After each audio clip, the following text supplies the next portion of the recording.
kasdien mūsų supantys daiktai rėkiančios reklamos raute ištirpsta. Ir tik gero dizaino gaminiai sukurti talentingų kūrėjų ateityje ugdys vartojimo kultūrą, kurs konkurencingą šalies ekonomiką bei spręs socialinius iššūkius. Šiuolaikinis dizainas jis labai įvairialypis ir tai nebėra toks kažkoks vienas konkretus objektai, jisai labai tampa vis labiau tarpdisciplininis ir labai įvairus ir apima ne tik daiktus, bet apima ir paslaugas, ir interaktyvius įvairius dalykus, internetinius dalykus. Ir šiais laikais iš tikrųjų labai sunku apibriežti, kas yra dizainas. Vienu žodžiu, tai aišku, galima būtų tiesiog pasakyti, dizainas yra projektas. Tai yra projektas ir dizainas vis dar siekia būti funkcionalių menų, tai yra taikomuoju menu. Nors irgi daug kas ir kvestionuoja tą dalyką. Nėra smulkių objektų, yra smulkus kūrėjai. Nėra blogų spalvų derinių, yra tik blogi derintojai. Vilniaus dailės akademijos dizaino katedra, įkurta 1961 metais, yra pagrindinis gaminių dizaino studijų centras Lietuvoje. Parodoje pristatomi 3 metų studentų projektai, transporto priemonių, baldų projektai, elektronikos prietaisų, viskas, kas gali būti sutinkama mūsų buityje. Dizaineriai projektuoja labai daug, visą mūsų aplinką, visą mūsų buitį. Daug studentų projektų yra pelnę apdovanojimus pasauliniuose ir vietiniuose dizaino konkursuose. Nuo 2006 iki 2011 dizaino katedrai vadovavo einantis profesoriaus pareigas Arkadijus Baranka. Nuo 2011 metų dizaino katedrai vadovauja docentas Juozas Brunza. Dizaino katedroje šiuo metu studijuoja apie 100 studentų, tai yra 80 bakalauro studijose, 20 magistratūros studijose, tai kiekvienais metais sukuriama beveik 100 projektų, kurie yra įdomus, kurie yra inovatyvūs ir labai įvairūs. Iš tikrųjų, tai mes taip nesiekiam specializuotis kažkokioje tai labai konkrečioje dizaino srityje, bet stengiamės apimti kuo platesnį spektrą. Mes neugdom studentai, bet mes padedam jiem patiem augti. Nes tas ugdymas, tai čia nėra laistymas ir ten ugdymas kažkoks, žinai, kad tu ten primeti, tu formuoji jį, tada formuoji pagal save. Bet reikia labai žiūrėti, koks žmogus ir būti tolerantišku labai. Studentų projektai kuriami bendradarbiaujant su įmonėmis, tiek Lietuvos, tiek užsienio įmonėmis ir jie tampa realiais gaminimis. Tai nuo tokių projektų iki labai konceptualių projektų, kurie nagrinėja įvairius socialinius reiškinius mūsų aplinkoje.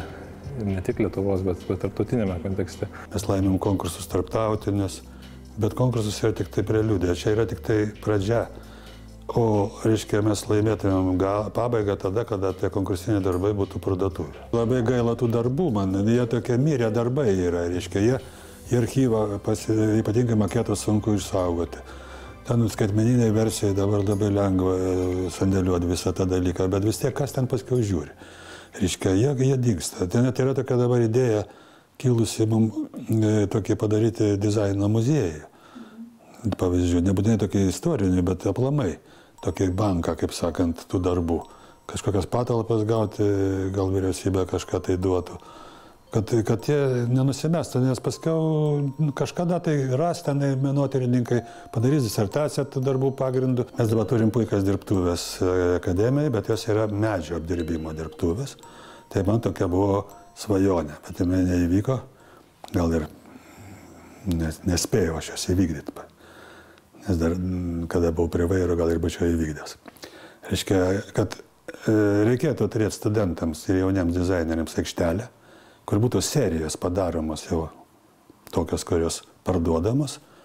Ir tada mes pademonstruotumėm vėlgi, atsiprašytumėm tos gamintojus dėl tų nesėkmių, kurie turėjo susiryšę kartais net ir ne su dizaineriais, kurie apsimetę ateina, sako, licencijavimo pas mus nėra irgi labai blogai. Aš nemanau, kad rinka viską sutvarkys. Šitas pasakymas, kad rinka viską sutvarkys, tik chaosą sukūrė. Kam tada valstybė, jeigu rinka viską sutvarkys? Tai nereikia tada ir valstybės, nereikia tada ir vadovavimo ir viso kita. Bet nereikia kištis tik tai profesionalų darbą. Vieno dalyko, ko reikia valdžiai vengti, tai nesikišti į švietimo reikalus labai stipriai, turi iš apačios ateiti idėjas ir valstybė turi padėti jas realizuoti. Valstybė turi tikėti profesionalais, o ne politikais tik tai. Tai reiškia, aš nemanau, kad edukacinę sistemą gali patvarkyti ministras atėjęs partijos paskirtas, kuris ten sporto buvo treneris, reiškia, leiskim, arba kas nors. Taip. Tai jis turi būti žmogus iš gelmių atėjęs, kuris žino sistemą. Tos studijos turėtų tokios būti, kad ne visi klauso vienos paskaitėlės, nes vienam jinai suprantama ir jau 3 kart girdėjęs, o kitas 1 kartą girdi. Ir jam dar reikia papildomai aiškinti. Tas toksai priėjimas turi būti. Dievai neįskaito žmogaus gyvenimo tų dienų, kurias jis praleidžia gaudydamas žuvį. Ir pas mus anksčiau taip ir būdavo. Atsimenu, mažos grupės. Ir aš prie kiekvieno žmogaus atėjęs, aš jį bandau perskaityti. Nemanau, kad anais laikais buvo blogesni studentai. Buvo skirtumas tas, kad jūs daugiau dirbot. Jūs buvot mažiau užimti kitais dalykais. Reiškia, jūs 8 valandas beveik sėdėdavot tenai ir visą laiką prieinami buvot, ir mes prieinami buvom. Dabar mes turim kontaktinės valandas su jais, jie daug labai turi kur lakstyti, bėgioti ir jie daugiau interesų patys turi. Jie važinėja po pasaulį, ten, tai žinoma, labai gera mokykla. Reiškia, bet labai svarbu dar vienas dalykas – pasirašymas skaityti tą, ką tu gauni. Čia yra didelis dalykas.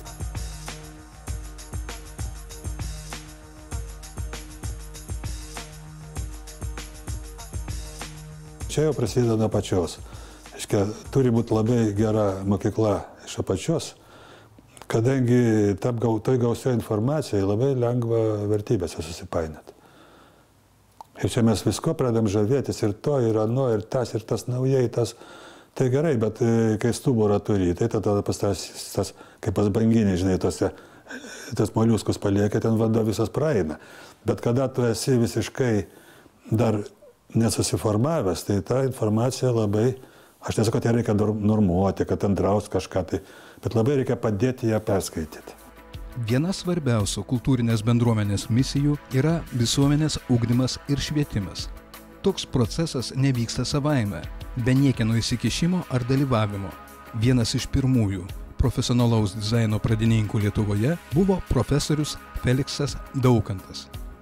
Jo iniciatyva 1961 metais Vilniaus dailės akademijoje įsteigta dizaino katedra. Daukantas įkūrė dizaino katedrą ir kai jisai įkūrė dizaino katedrą, jį vadinosi visiškai kitaip. Jį buvo pramonės gaminių meninio konstravimo katedra. Tas buvo 61 metais, gruodžio mėnesį, yra čia archyvuose, reiškia, dokumentas, kuo remiantis buvo suorganizuota šita katedra. Vilniaus dailės akademijoje 1961 metais įkurta pramoninės dailės katedra buvo viena pirmųjų tuometinėje Sovietų Sąjungoje. Sugalvojo, kad reikia Maskvoje, Leningrade padaryti ir Pabaltį, kadangi Pabaltis yra vakarai. Jie mus visuomet vadindavo vakarais. Feliksas Daukantas Vilniaus dailės akademijoje organizavo pramonės gaminių meninio konstravimo arba dizaino katedros materialinę bazę, subūrė dėstytojus, sudarė studijų planus. Tai buvo labai sunku surasti žmonės su įdirbiu to profesionaliu, nes tai pati pradžia buvo. Tai dėstė pas mus katedrai pradžiai skulptoriai, architektai, kažką tai juvelyrai, kurie prie daiktų kažkokio projektavimo ir darimo. Ir ilgainiui tik tai atsirado jau kontingentas, pasakyčiau, žmonių kiekis dizainerių, kurie turėjo įdirbį jau profesionalų. Feliksas Daukantas pirmasis šalyje suformavo dizaino specialisto, anksčiau vadinto pramonės gaminių daiktų, daiktinės aplinkos projektuotojo sampratą ir nustatė dizaino disciplinos vietą tarp kitų disciplinų bei dizainerio vietą visuomenėje. Prasidėjo, reiškia, edukacinis procesas, išėjo jie į gamybą, ypatingai pirmas kartas visiškai. Mūsų gamyba buities dalykų praktiškai gamino labai mažai. Tai jie eidavo į gamyklų dailininkais.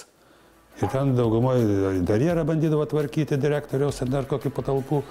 Arba, reiškia, vaizdinė agitacija, ten tą užsiimdavo. Ir tai buvo, jie tiesiog nerado galimybės pasireikšti tie žmonės. Ir tai labai jautėsi pirmose kartose. Dizaino katedros įkūrimas Vilniaus dailės akademijoje paskatino profesionalaus dizaino atsiradimą ir vystymąsi Lietuvoje. buvo kviečiami iš Dailės akademijos įvairių specialybių studentai. Taip patys pirmieji studentai buvo priimti iš menotyros, man atrodo, iš skulptūros turbūt. Tai jie atėjo į antrą kursą ir paskui, man atrodo, galbūt dar ir trečias kurso pradžia tokia buvo. Ir tik tai kitais metais, 62 metais, jau buvo priėmimas į pirmą kursą. Vadinasi, pirmieji mūsų absolventai, 3, kurie buvo Šarka, Ramonas ir Kungytė, tai jie buvo atėję iš kitų specialybių. Bet jie skaito save jau dizaineriais, kaip tikri dizaineriai. Tarp kitko, Ramonas, jeigu dėstė čiurlioniukam ilgai ir kas yra čiurlioniukai, tai tie puikiai tą Ramoną žino. Bet jisai kaip grafikas yra, jau tada tais laikais kaip grafikas skaitėsi. Ir tiesą sakant, tai jisai yra dizaineris pirmasis. Būsimi dizaino specialistai katedroje buvo rengiami atsižvelgiant į gamybos specifiką. Beveik visas kursinės užduotis, diplominius darbus užsakydavo gamybos įmonės. Pirmieji tai 3 absolventai, paskui buvo jau jų daugiau, o paskui jau apie kokius 80-us, tarp 80-90 metų kažkur tai būdavo kartais labai didelės grupės. 40 ir man atrodo netgi buvo laida, kad 50 netgi absolventų buvo, labai daug būdavo. O dabar kažkaip tai nyksta ir Daukanto laikais, reiškia, jau būdavo nuomonė tokia, kad dizaineris turėtų būti vyrukas. Sakė, čia ne panelėm yra ta specialybė skirta. Čia reikia savo rankom ir padaryti, reikia ir įrankius valdyti, ir kaltą, ir plaktuką, ir sakė, ir su staklėm visokiam padirbėti. Sakė, mergaitė šitų dalykų gal ir nelabai. O dabar žiūriu, vien mergaitės pagrindinai liko, jau berniukų labai mažai. Pirmieji dizaino specialybės absolventai vadinosi pramonės gaminių meninio konstravimo dailininkais. Žodis dizaineris nebuvo labai priimtinas tais laikais, jie būdavo kažkaip tai inžinieriai, konstruktoriai, tai kažkokie menotyrininkai, tai dar kažkokius įvairius kitokius pavadinimus, bet tik ne dizainas buvo. Profesorius Feliksas Daukantas žinomas kaip puikus pedagogas, dizaino katedros įkūrėjas, tačiau jo nuopelnai niekiek nemenkesni profesionaliosios juvelyrikos srityje. Jis kūrė originalius gintaro papuošalus, dirbo pramoninės grafikos, vizualinės komunikacijos srityse. Yra sukūręs skulptūrų, medžio, metalo dirbinių, odos modelių etalonų, masiniai gamybai, žaislų. Daukantas, šiaip jisai iš specialybės yra skulptorius, baigęs Dailės akademiją, bet jisai dirbo Dailės kombinate ir jį kažkaip tai čia pakvietė, kad jisai suorganizuotų šitą visą specialybę. Tai labai šviesios atminties yra žmogus, labai buvo su juo gerai dirbti. Jisai tikrai rūpindavosi visada studentais, rūpindavosi ir mumis, jis būdavo kaip globėjas, galima sakyti. Daukantas labai gerai šaržus piešė. Viena čia kažkur archyve turėtų būti jo, visa knygutė yra šaržų. Feliksas Daukantas gintarui skyrė daug dėmesio, kurdamas etalonus serijiniai papuošalų gamybai dailės kombinate. Jo papuošalų stilistika tapo pavyzdžiu kitiems dailininkams. Daukantas jisai laikė, kad universalus turėtų būti dizainas, tiek pramoninis, tiek grafinis. Gintaro muziejuje Palangoje saugoma dalis Felikso Daukanto kūrybinio palikimo. Muziejuje sukaupti įvairių kūrybos laikotarpių juvelyrikos pavyzdžiai, kurie buvo eksponuoti 1967 metais Expo 67 Monrealyje, 70-aisiais Expo 70 Osakoje, vėliau Paryžiuje, Zalcburge, Lince, Vienoje. Sovietiniam kontekste mes buvom stipriai į priekį išėję, stipriai. Ir mus skaitė vakariečiais ir už tai tie užsakymai jie Osakai, Monrealiai, kodėl? Už tai, kad jie nenorėjo apsijuokti su savo dizainu ir jie kreipdavosi į estus, latvius ir mus. Kartais gruzinus dar, kažkodėl tai. Nežinau, gal vynas jų geresnis. Tai estai nesusikalbėdavo su jais ir jie labai nedurnai buvo tokie uždari ir tada. Jie nenorėjo. Mes buvom žymiai atviresni tam bendravimui.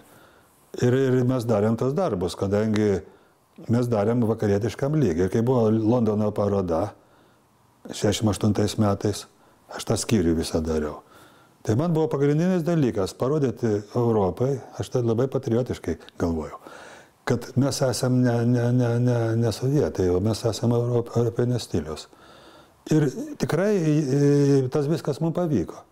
Latviam pavyko ir estam pavyko. Ten 3 paviljonai buvo. Mes visi kaip balta varna ten buvom toj parodoj. 1970 metais dizaineris ir dailininkas Feliksas Daukantas sukūrė Palangos miesto herbą, kuris, kiek pakoreguotas menininkės Gražinos Oškinytės Eimanavičienės, patvirtintas 1996 metais. Blogai, kad dizaino teorijos nėra. Reiškia, jeigu dizaino teorija būtų, tai jis galėtų ir nagrinėti iš tokių giluminių pozicijų tą dizainą, o ne istorinių. Nes ne datas mums reikia atsiminti ir pavardės, o reikia atsiminti, ką jie darė, kokie principai pas juos buvo ir pažiūrėti. Kai aš tam pačiam Veimarė buvau, aš paklausiau to standisto, ant vokietukas stovi, kuo šiandieną tie Baugauzo principai pasenė. Jisai sako, kaip jums atrodo. Aš sakau, man atrodo, kad niekos. Tai jis taip apsidžiaugė, sako, ir man taip atrodo. Jis jaunas vyrukas stovėjo. Principai jie yra nepasenę. Tik tai jie yra pakitę. Laikas jos pakeitė, nes laikas keičia, ypatingai čia audringai, dabar ypatingai tas sprogimas ir technologijų yra didelis, kad atsiradus tam komunikacijom tokiam, atsiradus globalizmui. Tai jisai koreguoja, bet principo to reikia nepamiršti. Nes kai tu pamiršti principus, tu vėl neturi tų šaknų, reiškia, ir tada tu silpnesnis esi. Tuose naujose, tuose pasimeti, o ne tau leidžia stabilizuotis biški. Tas kamienas toksai, kuris yra. Tai aš manau, kad būtų gerai, kad mūsų istorikai ne tik nagrinėtų menotyros istorinę prasme, bet ir tą tokią tikrąją prasme. Nuo 1985 iki 2006 metų Vilniaus dailės akademijos dizaino katedrai vadovavo profesorius Tadas Baginskas. Jis buvo profesoriaus Felikso Daukanto dizaino katedros įkūrėjo, bendražygis ir kolega. Jisai darė labai teisingai. Jisai buvo labai racionalus, aš apie jį dabar kaip tik rašiau ką tik. Jisai buvo labai didelių interesų ir labai plataus tokio požiūrio žmogus, bet jisai buvo savamokslis dizaineris.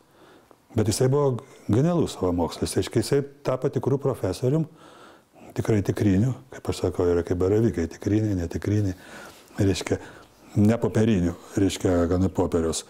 Ir jisai labai racionaliai suvokė tos dalykus. Tik tai pas mus vienas toks mažas skirtumas, reiškia, mes jau labai diskutuodam, labai bendraudam daug, kad jisai skaitė, kad meno fenomenas savaime atsiras daikte, jeigu jis bus teisingas. Dalinai tiesa didelė. Kaip kas pasakė, kas teisinga, tas yra gražu. Yra toks filosofo pasakymas. Reiškia, jeigu gerai viskas padaryta, tai ir gražu dažniausiai būna. Bet yra dar kažkas, tai man atrodo ir daugiau, kur kažkokia razina turi atsirasti. Jinai gali būti įdėta specialiai, kad tas pyragas būtų dar skanesnis. Tai ten mes diskutuodam to klausimu. Aš manau, kad jisai tą kaip savaiminį suprato dalyką estetiką. Kad jinai savaime priguli prie mūsų dizaino tai savoko dizainerio. Nes šiaip tai dizaineris tai projektuotojas yra. O čia yra meninis projektavimas. Vadovaudamas Dailės akademijos dizaino katedrai, profesorius Tadas Baginskas daug nuveikė dizaino populiarinimo ir visuomenės švietimo srityse. Jo įžvalgos įdomios ne tik akademiniai bendruomeniai, bet aktualios ir plačiai visuomeniai. Pavyzdžiui, užsienyje geras dizaineris yra ieškomas. Bet, pavyzdžiui, aš jums duosiu vieną pavyzdį. Vokietijai buvom Štutgarte, viena iš geriausių Vokietijos mokyklų dizaino, taip? Kalbėjau su katedros vedėju. Rodo man projektą šitą diplominio, bakalauro baigimo. Brauno skustuvo to elektrinio dizainas. Toks stylingas grinai. Tokie keli lapukai, ten labai fainai detalizuota viskas. Tai pas mus nekalbėtum dabar tokios temos. Globaliai kažką tai. Sakau, kaip jis įkalbėjo tokią temą, jis sako, visiems pavydė. Sako, jisai su to Braunu jau dirba nuo 3 kurso. Skautai yra, kurie vaikšto po aukštasios mokyklas ir ieško talentų, nes jį nuperka jauną pigiau. Jeigu žvaigždė tu perki, tai ne visą tai įperki. Vakarų šalyse nereikia įrodinėti visapusiškos dizaino kaip meninės ir funkcionaliosios daiktų vertės visuomeniai. Jų piliečiai pradedami ugdyti dar iki mokyklinėme amžiuje. Dizaino programos, kurios dėstomos technologijų, inžinierijos universitetuose yra tos, kurios yra dėstomos meno akademijose. Ir yra labai daug panašumų tarp tų programų, bet yra ir tam tikrų skirtumų. Paprastai technologiniai, inžinieriniai universitetai jie labiau orientuojasi į dizaino pritaikymą iš technologinės pusės, iš inžinierinės pusės. Tuo tarpu meno mokyklose gal labiau tas nagrinėjimas, tam tikros sociokultūrinės problemos, ne tik ekonominės ar verslo problemos, bet apskritai kokią dizainas įtaką daro kultūrai arba vartojimo kultūrai. Vakarų šalyse kultūros politika yra taip išvystyta, kad vykstant nors kiek svarbesniems kultūros, tame tarpe ir dizaino, renginiams, pristatymams, parodoms, pilni autobusai darželinukų, mokyklinukų ir jaunimo, lydimi jos ugdančio personalo, suvažiuoja net iš pakankamai tolimų regionų ir jau nuo mažų dienų pratinasi tapti aktyviais kultūrinio gyvenimo dalyviais. Tiek kaip vartotojai, tiek kaip ir kūrėjai. Universitetinės studijos turi būti elitinės studijos. Ne tai, kad ten šitie žmonės turi būti kilmingi, bet turi labai gabūs žmonės būti. Ir, pavyzdžiui, atranka buvo geresnė, nes mes rinkom patys. O dabar yra kompiuteris renka. Reiškia, ir ateina žmonės visiškai nemotyvuoti. Jau įsirašo į 5 specialybės, suprantat, ir ten, jeigu ten ne ten, tai jeigu ne veterinarijos akademija, tai dizainą tada. Bet vėlgi, atsiūptelėjo pirmas kursas labai geras. Stebėtinai, kaip iš dangaus iškrito. Visi, kokie 12 žmonių, stebėtinai gerai. Studijų metai dizaino katedroje padeda suformuoti profesinius pamatus, skatina plėtoti studentų estetinės nuostatas. Kūrybingumas ir meno profesionalo pažabota vaizduotė padeda kurti tobulesnį pasaulį. Visi daiktai kuriami 2 kart. Iš pradžių mintyse, o tik po to tikrovėje. Jeigu jums gyvenime pavyks padaryti, ko nebūtų, tai jums labai pasiseks gyvenimas. Sako, daugumas daro tik taip, kaip sakant, tobulina. Tobulina visą laiką, tokia evoliucinis principas yra ir taip pilnai pakanka. Vaizduotė yra svarbesnė už žinias. Taip ir liaudies menas susikūrė, nieks ten nedarė stebuklų, nesprogdino. Pas mus visą laiką nori sensaciją, per šią savaitę žvaigždę tapti. Tas greitos sėkmės kultas čia iš Amerikos atėjęs. Reiškia, ir visi galvoja, va čia greitai. Greitai nesidaro, bet protingai darant ir netaip ilgai išeina. Dizaino studijų tikslas yra kurti dizaino kultūrą, remiantis naujomis idėjomis, naujais darymo būdais, naujais tyrinėjimo metodais, nuolatiniais debatais, diskusijomis apie visus dizaino aspektus. Prasidėjo visas tas jau gerasis gyvenimas, tai nepriklausomybės metais. Ypatingai buvo derlingi pirmieji metai, kadangi susikūrė daug firmų, daug, reiškia, gamintojų noros atsirado verslų užsiimti ir jie labai ieškojo dizainerių. Ir mūsų katedros buvo tada labai geras periodas, visi diplominiai darbai, jeigu pamenate, čia būdavo pagaminti gamyklose. Ir net konkursas būdavo. Atsimenu, vieną kartą sakėm Amandos tokiai firmai tenai, reiškia, ir dėl viso ko dar ir kitoj. Tai jie būdavo ir pagamino. Ir atnešė staliuką, vienas, paskui žiūri, kitas jau atveža. Tai sakau, gal būdų, čia ginkis vienodė visiškai staliukai. Tai jie, reiškia, norą tą turėjo, bet pas mus įvyko vienas dalykas labai liūdnas, kad net iki šiol yra didelė spraga, tai jau dabar tikrai yra daug jaunų dizainerių ir labai didelis yra kiekis dirbančių produktyviai ir labai gabių žmonių. Labai sunku tapti dizaineriui pramonės ir prekybos partnerių. Aiškiai, marketingų ir gamintojo partnerių.